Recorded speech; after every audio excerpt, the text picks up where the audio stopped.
Hello everybody, the Real Green Bean back with another Hearthstone video. Today I will be looking at the 17.6 balance update, which will be released on July 14th. So I've looked at all the changes I've done so far, and just kind of want to go through and tell you guys what I think about them, and just see how we'll change the game. Alright, so the first card that they have is Dragon Queen Alexstrasza. So they changed it. It used to be if your deck has no duplicates, add 2 other random dragons to your hand, and they cost 0. Now they changed it so that they cost 1. This is actually quite a big change. Just because having things cost 0 makes it a lot easier to play than if they cost 1. Because Dragon Queen Alexstrasza costs 9 mana. So if you were to play it on turn 10, then you'd be able to play uh, you could play both dragons, but now you can only play one dragon. And same if you were to play on turn 9, you can only play just Dragon Queen Alexstrasza, not any of the random dragons that you get. So this makes Dragon Queen Alexstrasza, I'd say significantly less powerful actually. Just this being able to play it on turn 9 and play 2 extra 0-cost dragons is quite a big change. Next card that they're changing is Corsair Cache. Used to be draw a weapon, give it +1/+1. Now it's draw a weapon, just give it +1 durability. Well, of course, I guess this is like a slight nerf to it. Corsair Cache is obviously an extremely powerful card. Decreasing its attack maybe doesn't change as much for the majority of decks. I guess it just makes it harder for them to remove some minions, but the big part really is just being able to draw a weapon and giving it bonus durability to work with Livewire Lance, Ankar, those type of weapons, just giving them so their effects last an extra turn. So the +1, not having the +1 attack, I mean, makes the kind of pirate warriors a little weaker, I guess, not quite as powerful. I can't do as much damage with your weapons, obviously. And this is a little harder to remove some minions, but yeah. So I guess just something to think about is they use Corsair Cache, and you could play something with 3 health now, because before Livewire Lance is a 2/2 weapon, and Ankar's a 2/2 weapon as well, so makes those 3 health and above minions stick a little bit better against Warrior. Metamorphosis. So they changed it. So it used to deal 5 damage. Now it only deals 4 damage. So there's nerfing Demon Hunter a little bit more. Dealing 4 damage. Yeah, obviously just being able to, it's harder to finish people off. Used to be able to kill when you're at 10 health. Now you need to be at 8 health for them to kill you over 2 turns. And I mean, otherwise dealing with minions. I don't know of any 5 health minions off the top of my head, but there's probably plenty of 5 health minions that'd be playing in a lot of the meta decks right now that can't be instantly killed by Metamorphosis. So by changing it to 4, so that is a good nerf against Demon Hunter. And then another nerf against Demon Hunter with Kane's Sun Fury. They changed. It used to be 3 attack 5 health. Now it's 3 attack 4 health. This doesn't change too much of the Kane, just if you're playing it to get through taunts or just finish people off, but really when you're playing against Demon Hunter, that doesn't happen as often as you would think. Really, it's just big. A lot of times you just see Kane Sun Fury just played on turn 4 as a good tempo move. But so now having only 4 health makes it a lot easier to deal with. So that's another nerf. And then this is the big nerf in my opinion, the War Glaze of Azzinoth, changing it. It used to be 5 mana, now it's 6 mana. Obviously, War Glaze, one of the most powerful cards in Hearthstone. And now they just reduced it to 6 cost. Just makes Demon Hunter slower. I think with this and Metamorphosis, it's just gonna be it's gonna be a lot slower for deck if you're for a lot more of those tempo matchups. And then Kane, obviously, just easier to deal with. So these are pretty big nerfs for Demon Hunter. Another thing to point out for War Glaze of Azzinoth, for Wild players, I don't really play too much Wild, so I don't know too much about it. It's just what I've been reading about.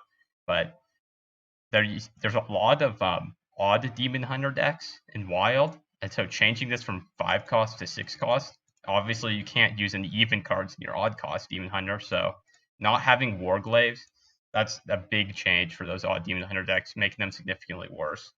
Because, I mean, just a couple, what was it, like a week ago, 2 weeks ago maybe, where they changed Twin Slice. It used to be 0 mana to 1 mana, which was a nerf, I guess, for, I mean, I don't even know how much of a nerf it was for Standard, but it was a big buff for odd Demon Hunters in Wild. So this makes the odd Demon Hunter in Wild a lot worse. Now Dragon Caster. Used to cost 6, now it's 7. Dragon Caster is the card for Mage. It's a Mage card. If you have a Dragon in hand, its battle cry is that your next spell that you cost, or the next spell that you play costs 0.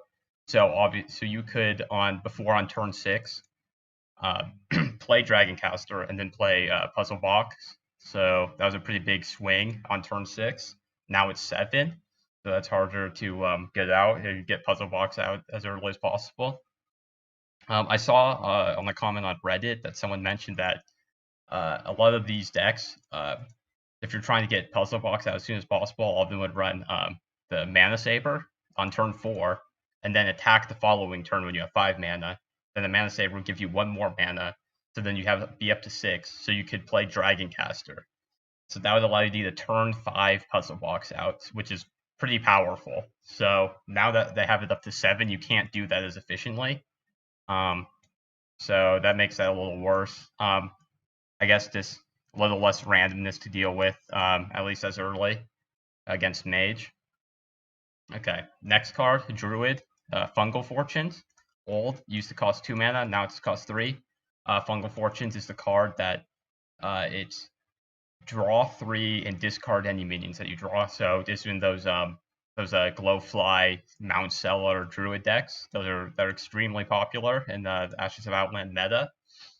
Having this cost 3, I'd say that's a pretty big deal because sometimes on turn 2 they would just, if they didn't have any of their like ramping cards, and they would just be able to play Fungal Fortunes and draw into them.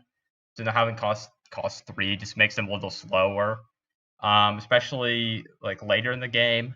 If they're just trying to just go through their deck, trying to find their win conditions, then costing 3 is better. I mean, it's better to play against, but it's worse if you like playing Druid. But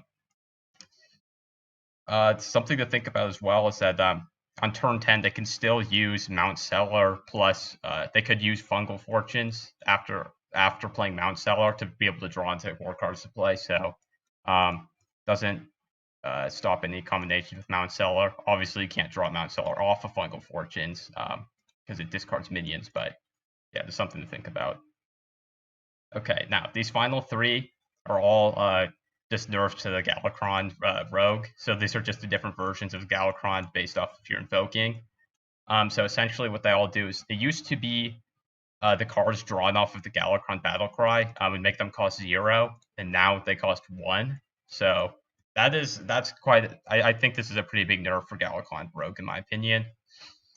One of the big reasons why is that if Galakrond Rogue like turned 7 as a kind of last ditch effort for rogues, now they can't really do that because everything costs 1, so they can't immediately play. So imagine they had invoked the amount of times to get up to Galakrond Azeroth's end. So on turn 7, they could play that draw 4 that all costs 0, and then from there, they would be able to just play 4 cards for free. Now they can't do that on turn 7. So even on turn 10, if they were to play this, they'd only be able to play 3 of the cards that they drew off of that, rather than all 4. Another thing to point out is Shadow Step and like backstabs that they run in the deck that normally cost 0 would actually be turned to 1 mana. So it would actually make your Shadow Steps and backstabs even worse if you were to run this, or if you were to draw them off of the Galakrond. So those are some pretty big nerfs for some of the most popular decks in the current meta. But the good thing is, no nerfs to Murlocs. So Paladin Murloc gang, rise up. We will get there. We will eventually take over. One final thing I wanted to point out. Someone, let me see. Let me scroll. There we go. Here we go. User DV12 on Reddit pointed out on this is just the the Reddit post talking about the balance update here. So they pointed out these are all of the nerfs to Demon Hunter so far since the release of Demon Hunter. So look at this: 1, 2, 3, 4, 5 separate nerfs to Demon Hunter since it came out. So that really just goes to show how powerful Demon Hunter was when it first came out, and it's still powerful. I mean, it's up to this point.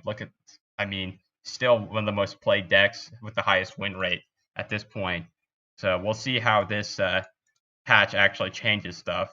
I really think that this War Glaze of Azeroth thing will be a pretty big nerf for it, but obviously Demon Hunter is just such a powerful class that it will still see a lot of play. I don't see Demon Hunters going away in the near future, but